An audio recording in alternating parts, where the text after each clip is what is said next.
Hey guys, and welcome back to the podcast. Today we'll be covering the biggest nutrition mistakes I see being made with a lot of people when they first start their fitness journeys, and also the mistakes that I personally made. Now, it's safe to say that I did not have the best relationship with food when I first started my fitness journey, and many of you guys can probably resonate with that. This often happens because we're led to believe so much BS on the internet, and we start associating certain foods as to perhaps why we're not able to lose the body fat that we're really trying to lose, why we're not looking the certain way that we're wanting to look. Now, we start blaming certain foods as well, such as carbs, and then we start creating this anxiety and fear around them. And it's simply just due to a lack of accurate knowledge. Now, with that anxiety and that fear around certain foods, what then happens is we start restricting certain foods. And when we start restricting certain foods, it leads to obsessive thoughts about those foods. And then we start having the binge and restrict cycle. Now, the common experiences that I hear a lot of females talking about with food is that they just can't stop eating. As soon as they open up a bar of chocolate, they have to finish the whole thing. A lot of them, they can't trust themselves around food, so they feel like as soon as they start eating, they just can't stop until the point where they're sickly full. And then even when they're sickly full, they continue eating. And these are all experiences that I have personally dealt with as well, so I know just how challenging and also just mentally draining this can be. Now, the reason why a lot of us females feel like we can't trust ourselves around food anymore, why we're not in control around food, is because we've been restricting for so long, and now subconsciously, we have this inherent belief that if we don't eat everything we see right now, we may never be able to fuel our body again, right? We'll go back to our restriction, our body's then going to again struggle for nutrients, it's going to be hungry again. It's essentially our survival instincts, so that is why when we start restricting, it actually ends up leading to us binging and overeating and feeling completely out of control with food. Now, of course, logically, we all know that food is always going to be around us, right? And we're never going to essentially run out. But subconsciously, because we've been restricting for so long, that is actually now our internal beliefs. So this naturally brings me to the first biggest mistake that I personally made on my fitness journey around nutrition, and something that, again, I see happening to so many women is that I was being overly restrictive and very strict on the certain foods that I was allowing myself to have. Now look, ladies, there is absolutely no need for you to be removing certain foods from your diet. Whether that be carbs, whether that be processed foods, chocolate, crisps, whatever it is that you have identified as perhaps bad for you, there is actually no need to be fearing them, and there is no need to be removing them from your diet completely. From a health optimization standpoint, of course, it's important to be fueling our bodies with 80% whole foods, foods that actually provide us the nutrients that we want. However, there is always room for those indulgent foods, the foods that perhaps don't really provide us any nutrients that we really need, but they make us feel good. They're perhaps great for bonding experiences, and they're just delicious. So why not have them? Now, the key thing is you want to be thinking about what more can you add to your diet rather than what more do I need to remove. What more can you add? What other foods are going to benefit your health, your energy, how you feel? What other foods are going to help you reach those physical goals that you want to achieve? Now, this is going to enable you to have that abundance mindset with food. And once you really lean into that abundance mindset with food, you stop obsessing over foods and you actually stop gravitating towards those foods that aren't that conducive towards your goals. The second common mistake that I see being made is associating a meal out with being a failure. So many of you ladies view your fitness journey and the way you're eating as successful or failing, and there's just no in between. Now, firstly, there is no success or failure on this journey, okay? A fitness journey is never going to be perfect, and there's no right or wrong. Now, when you associate meals out with you falling off track or failing, what happens is we end up with that all-nothing mindset where we go, okay, today was a failure, so F it, right? And what happens is we end up binging, we end up overindulging and having all these different types of foods just because we had one meal out. Now, it's also not that one meal out that actually throws you off track or undoes your progress, but it's how you respond and how you react to that meal. So again, when you view it as being a failure, it almost feels like it's not salvageable, right? And you go, well, I've already failed, so there's nothing to undo, there's nothing I can undo, so why not continue just overeating and overindulging because I've already failed? So instead of viewing your diet as a failure or a success, start viewing it as actions that are going to be conducive towards your health and how you want to feel, and actions that perhaps aren't so conducive, but they're also not going to ruin your progress or be the end of the world for you. Make choices that are going to help you look and feel your best. And now that could be in moments of time wanting that ice cream and having it because that's going to make you feel your best.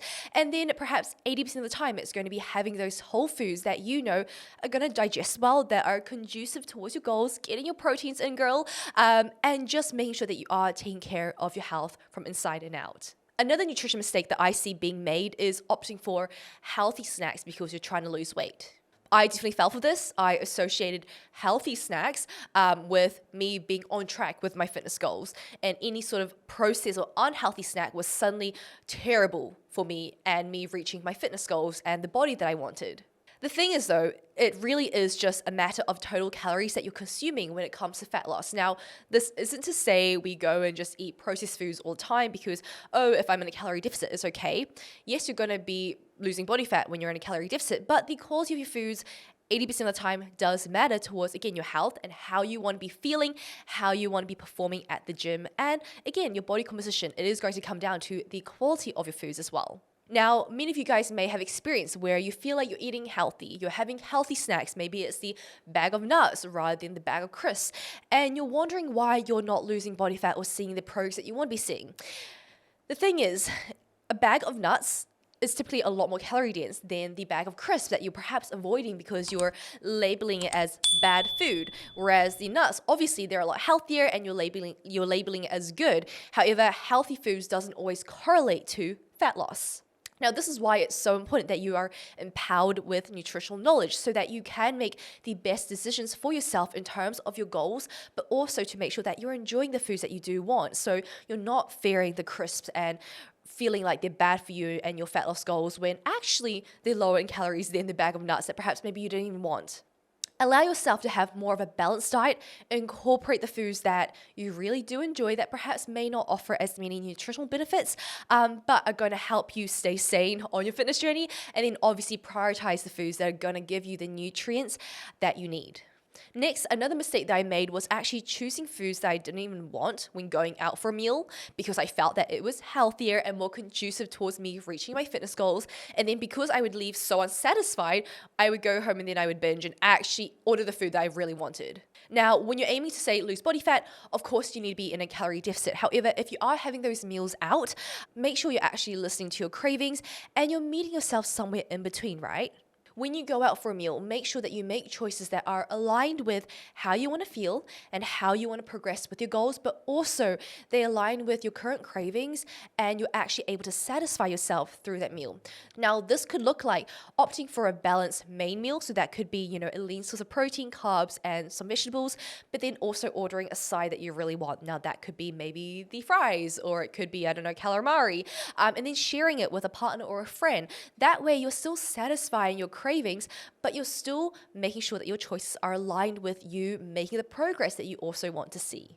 Another example could be if you've been really craving that dessert and that chocolate cake maybe, making sure that you're satisfying those cravings by having something sweet after your dinner, but perhaps something that's less calorie dense, or perhaps ordering the dessert and sharing it with your partner so that you don't go into that mindset of being like, I feel so unsatisfied, and you end up going home and you end up binging to try and satisfy those cravings that you have been denying yourself. Finally, another mistake that I see so many females making around nutrition is just thinking that more protein equals better results, or they just simply need more protein to reach their goals.